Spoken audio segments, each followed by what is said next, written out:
Hi, Misha here, and it's time finally to get to the McDonnell-Douglas, also Northrop, and today Boeing A-18 Hornet. This is actually one of my favorite little planes, and I've been planning a video for a good while, but I wanted to do it justice. And that meant I kept putting it off. Here's the thing, when it comes to maybe lesser known foreign aircraft, British especially, maybe I know a thing or two. This is just a hobby for me. But when it comes to American aircraft, I would bet most of you know more than I do. But if I don't do a video on American aircraft, then it just seems wrong, because for one thing, they're still neat, and for another, then it seems like I don't appreciate them or like them, which couldn't be further from the truth. Prime example, the F-4 Phantom, one of my favorite jets of all time. Also the F-86 Sabre. Oh hell, just like with guns, I like everything. So, yeah, I'll do what I can. This is going to be a long one. I figured I gave the F-16 a good long video, so the F-18 is deserving as well. I will also promise you I will knock one of these over during the video, probably, because these stands are a little wobbly. The plane is just a good thing. It's a 1/72 scale diecast metal from Hobby Master. All three of them on the table are. But it's just a little bit unstable. They really should have gone with their wider stand. So I have three examples. This one here is actually a Canadian CF-18A or CF-188.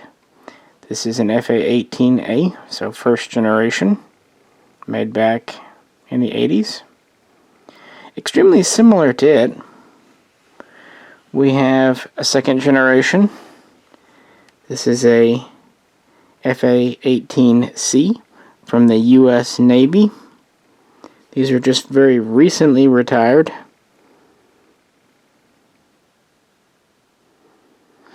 And then finally, we'll wrap up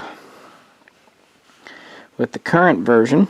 This is an FA-18F, so-called Super Hornet, and this is the two-seat model, which the EF-18 is derived from. There's also a single seat known as an FA-18D, and these are the current, very much in frontline naval service, and probably will be for at least the next decade.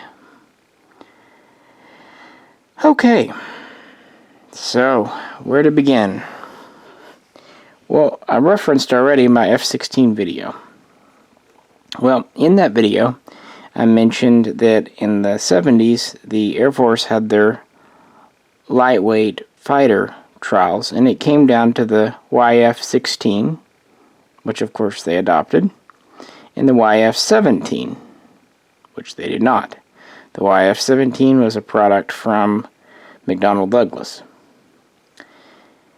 Around the same time, going back to 1973, the Navy and Marines were looking for a new attack fighter aircraft to replace the aging A-4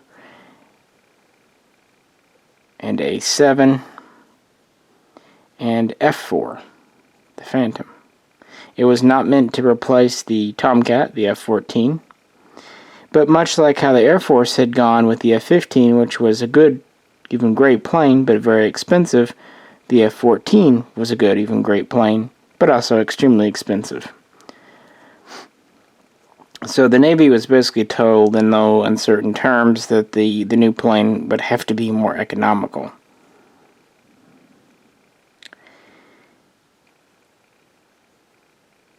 Early on, basically McDonnell-Douglas, I'll say that Grumman and McDonnell-Douglas ended up giving stripped-down versions of their existing airplanes. Basically, Grumman took the F-14 and tried to cheapen it up and make it into more of an attack fighter. And McDonnell-Douglas tried taking the F-15 and making it into attack fighter. Not dissimilar to what we would get later with the F-15E Strike Eagle. The thing is, by the time they did all this, it wasn't that much cheaper than the alternatives, so this didn't work. Fast forward, 1974, basically they are told, hey, look at the Air Force's lightweight fighter program, see what you think about these two, the 16 and the 17. The Navy did not like the F-16. They didn't like that it had a very narrow undercarriage. The wheels are just close together, and they really didn't like that it was single engine. Therefore, in 1975, they went with the YF-17, or at least they started off. This would turn into the Naval Advanced Combat Fighter program, and the Navy would request McDonnell-Douglas update the YF-17 to make it suitable for carrier use and kind of more their needs. And this is when a partnership with Northrop began. So the two companies would work together 50-50, making the new, at that time, fighter. And at that time, 3 versions were planned.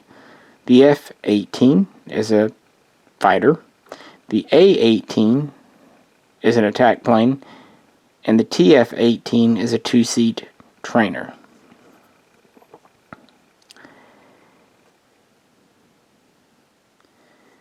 So they would make several updates and changes, basically making the plane bigger and badder. They would make it about 10,000 pounds heavier. They would add, of course, a tailhook. They would enlarge the wings. They would give it greater fuel tanks, yada, yada, yada.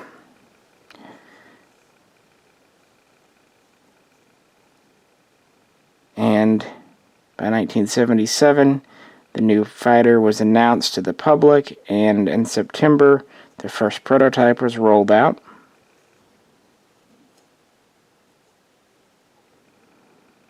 The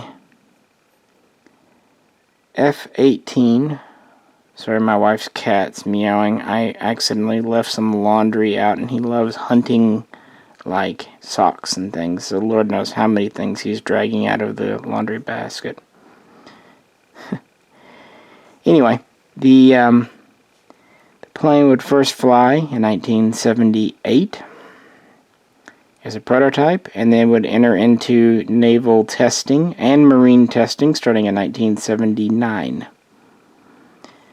Also at this time, the partnership between Northrop and McDonnell-Douglas soured big time, as in lawsuits were served and counter lawsuits served back and forth, and basically McDonnell-Douglas accused Northrop of using some technology meant for the Hornet in the F-20 Tiger Shark, but then Northrop accused McDonnell-Douglas of breaking contract because the original plan was that McDonnell-Douglas would manufacture naval-based variants and Northrop would manufacture and market the F-18L land-based variant. It's a whole thing. Anyway, it soured.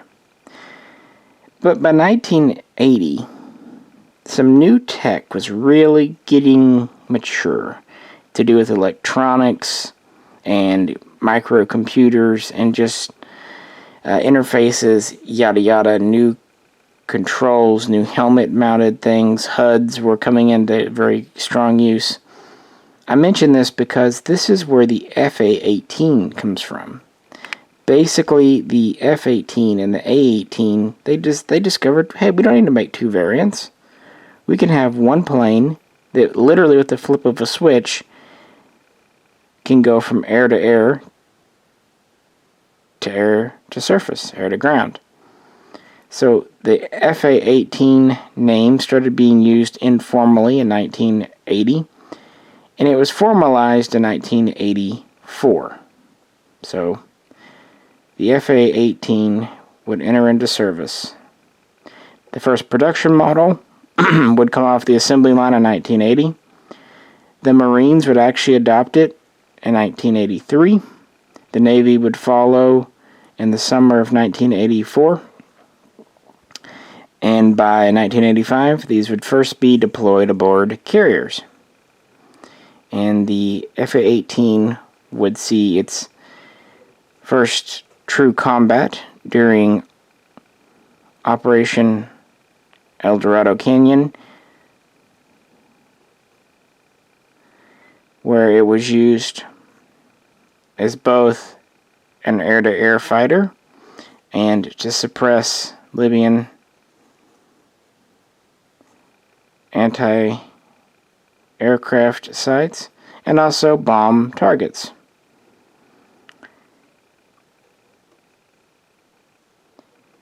Now, this was the original FA-18A single-seat version. The TF-18 would become the FA-18 Bravo B two-seater. And then in 1987, an updated version, the FA-18C would first appear, which we'll get to the differences in just a bit when I get more to the tech stuff. So by the time of the Gulf War, 1990 Operation Desert Shield, and 1991 Operation Desert Storm, the C's were starting to replace the A's. It's worth pointing out that the Navy would use the A's and the C's. The Marines would use the two-seat variant as well. And of course foreign customers would. The FA-18 had a good showing in the first Gulf War. It was used in both roles, and sometimes it would do both on the exact same mission. You know, flying in as an escort or just escorting itself, attack a target, and then fly out.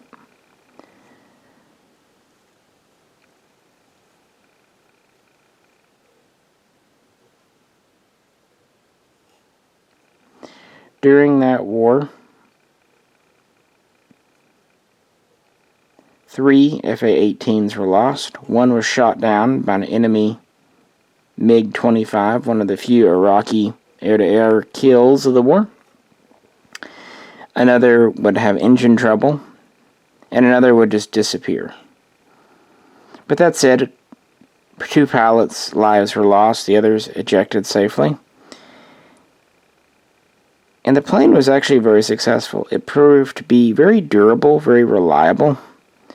It could take a beating, not as much as an A-10 perhaps, but more than some others. And it just had relatively low maintenance requirements, so its availability rating was very high. And the fact that it was so multi-role, that it could do so many things, was very important. And the fact that it could fly from carriers or from land bases was also good.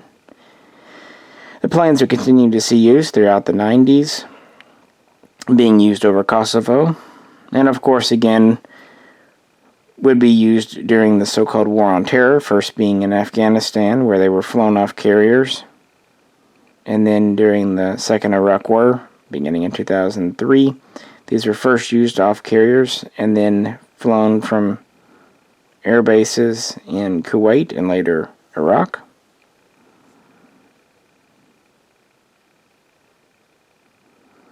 And really replaced a lot of airplanes in service. Yes, they replaced the A4, also the A7, and then eventually in the 90s, even the good old A6.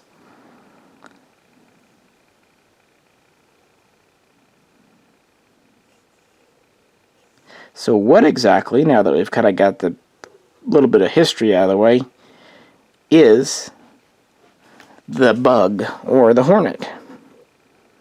What are its specifications? Let's get the U.S. Navy on the stand. The FA-18C. So what do we have? What is the Hornet? Well, for a modern combat fighter, it's actually relatively small.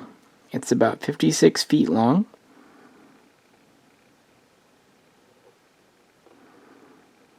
And it has a relatively short wingspan of a bit over 40 feet.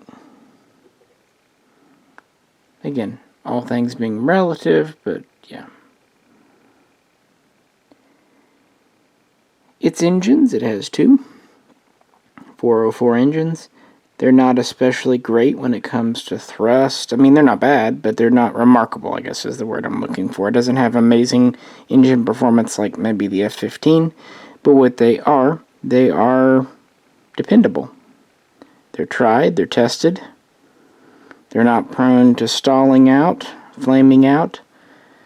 They're just a good solid engine, and they're plenty sufficient. The plane can get up to Mach 1.8, so not the fastest, but still plenty fast.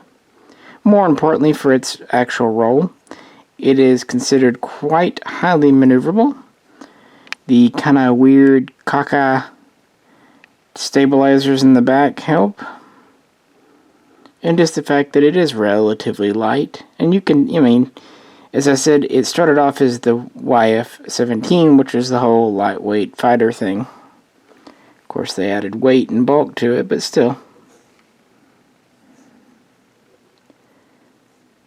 It's armed with one 20mm cannon. And under, we have a number of hardpoints. We have, of course, wingtip rails for air-to-air missiles, Sidewinders. Then we have 2 hardpoints under each wing, so 4. And then we have 3 additional hardpoints on the underside. 1 centerline and 2 kind of on the edge. I think they're usually called like cheek stations. They're kind of on the corner there, semi-recessed. Originally they were also meant for air-to-air missiles.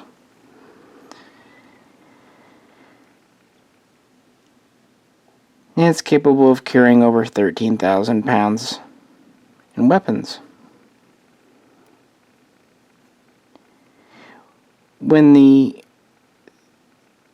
C/Ds began replacing the A/Bs, basically it was mostly internal updates. They would have new radar, new avionics, a new cockpit instrumentation. For example, they went from monochrome to color displays. They would also expand the range of ordnance that could be utilized. So about the only really way to tell an A from a C is by the antenna and a few other small bumps and blisters. It gets even more confusing because some A's were updated with the F-A-18 A+ standard in the 90s. Anyway, it doesn't really matter, but just worth saying.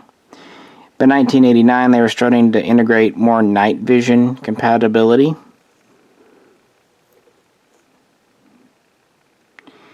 And in the early 90s, they would give them an even better, more modern radar. They would give more powerful engines, so on and so forth, to keep the fleet up to date. And FA-18C/D production would continue until 2000. The last C would actually be delivered to Finland, and the last D to the United States Marine Corps. So, a 13-year production run. The plane is considered very much a success.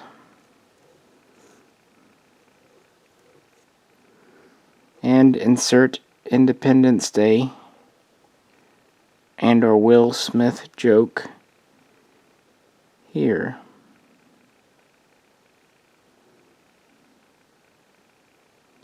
Yes, sir, there's not a huge difference.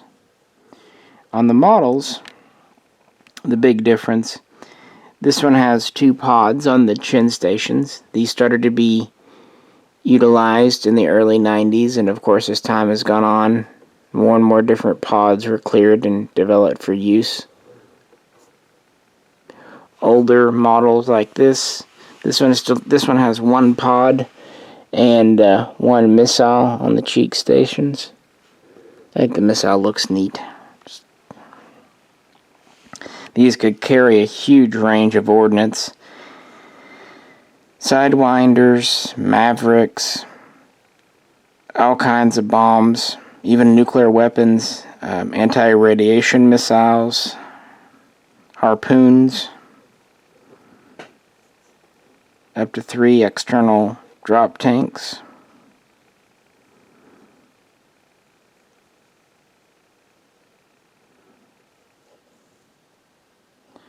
All kinds of cool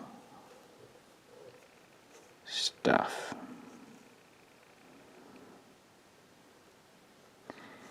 Well, that was the old.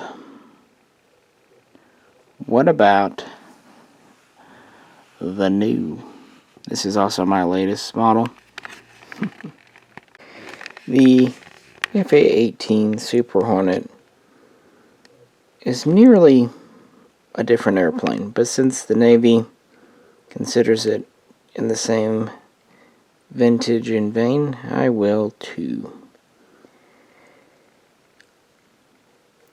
The original, as it's known today, Legacy F-A-18, was a good fighter and was a good attack craft, yet it wasn't perfect. It had less range and endurance compared with the F-14, and it could carry less payload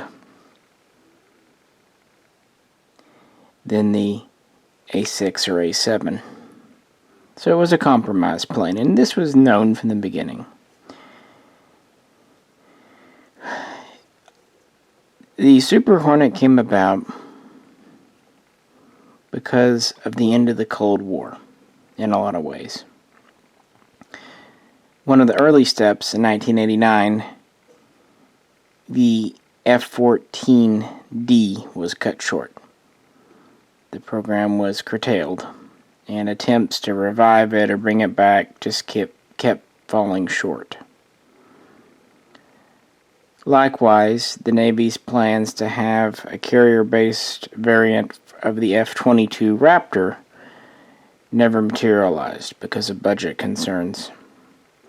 On the other hand, McDonnell-Douglas had been working on a Hornet 2, a larger, more powerful, more capable version.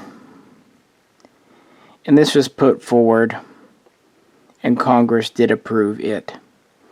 And this is why the Hornet name was kept, even though the aircraft is largely new and uses comparatively few of the same parts with the original. On paper, it looked better.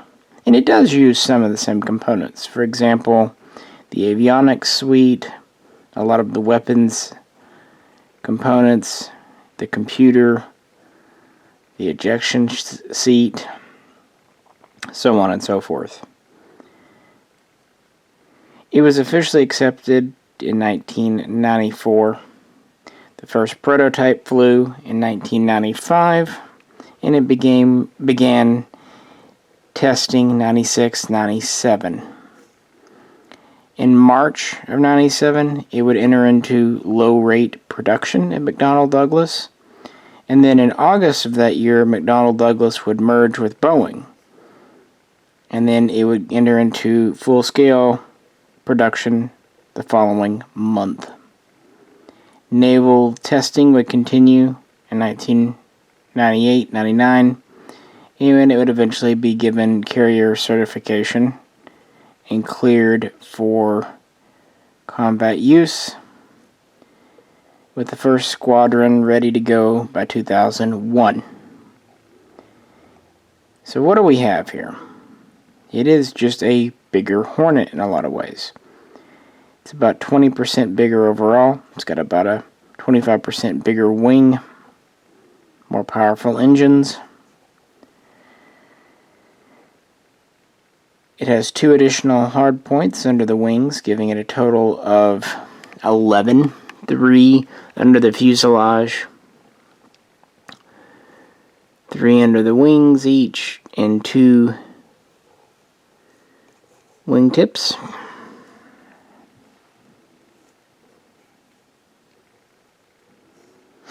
It has about a third enlarged fuel capacity, giving it up to 50% more range, endurance, and it's capable of more roles. Whereas the original was a fighter or a ground attacker, the Super Hornet could do the job of aerial refueling tanker. It could carry up to 5 external fuel tanks, with the center one plumbed for refueling. And it could serve as an electronic warfare airplane,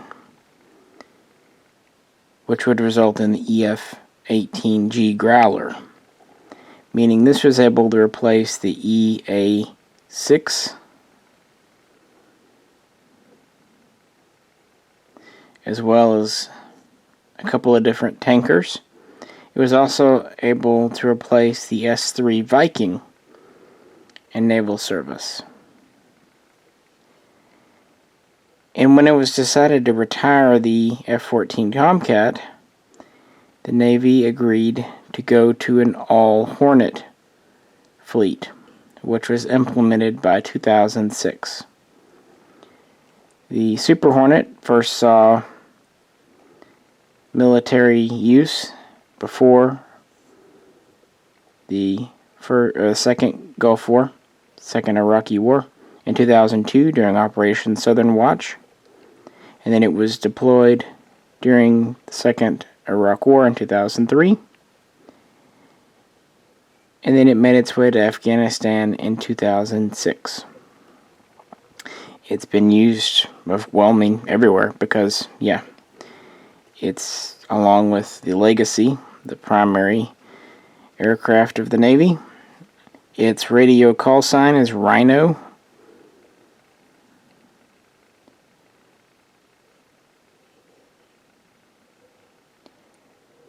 It is a heavier airplane, but it can also carry more payload, up to 17,000 pounds. While it is in no way intended to be stealth, while they were at it, they did what they could to minimize radar cross-section and minimize the return on radar waves. Tinkering with the intakes and exhaust and getting rid of as many lines and rivets exposed as they could. While they were at it, why not do what they could? And that, it's effective. Might as well minimize the footprint if we can. This particular model is an example from the Australian Royal Air Force, which purchased the Super Hornet beginning in 2007. And there have been many upgrades over the years, including to the radar, the avionics. They've also started using conformal fuel tanks, like you saw in the F-16 video. And it became more important to keep the Super Hornet up to date because of continuing delays and issues with the F-35. In the case of the U.S. Navy, the F-35C. In the case of the U.S. Marine Corps, the F-35B. So really, beginning around 2010, more and more Boeing would introduce more and more proposed improvements and upgrades and modernizations, new computers, new displays and interfaces, new weapons pods, most of which, of course, the military didn't adopt, but they have gone with some, leading to the Block 2.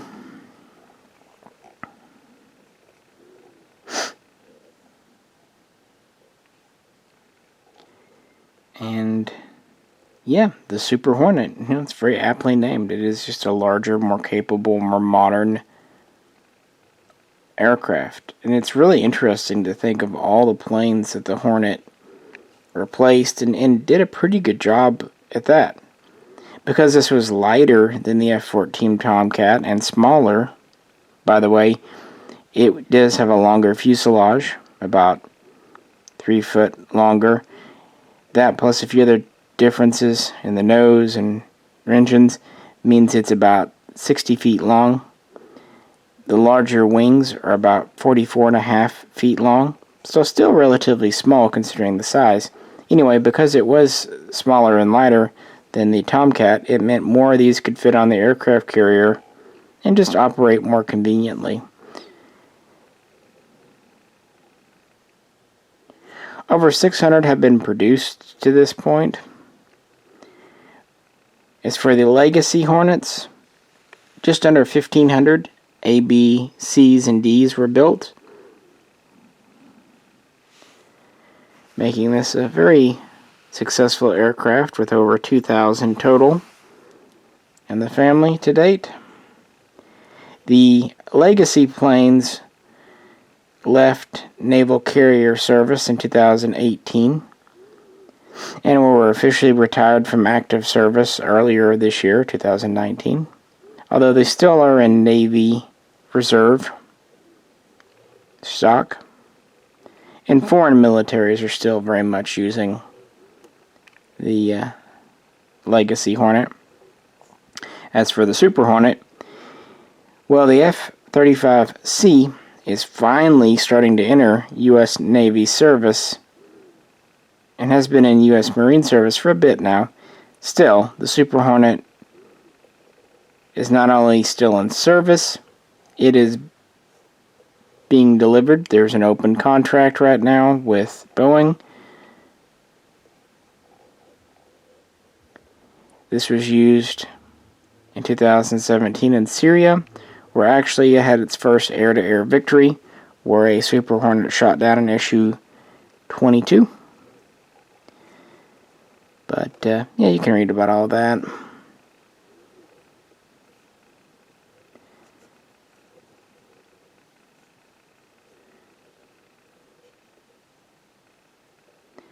Not really going to talk too much about foreign service in this video. It's long enough. Suffice it to say that Canada had a licensed version. Australia has used it. So has Switzerland, Finland. So it's been a reasonably successful export product. It's well liked for its low maintenance, cost, and time. A lot of the Hornet's technology isn't super duper cutting edge, as with the F-22 or F-35. But on the other hand, it is very effective and very versatile. So it's more like the F-16, which, as I said, is not surprising considering its origins way back in the day is the YF-17. So it's been quite a successful failure. I mean, granted, the F-16 has been more successful, but, you know, most failed prototypes just kind of fade into the distance and are never heard from again. But the F-A-18 was definitely a second lease on life for the design.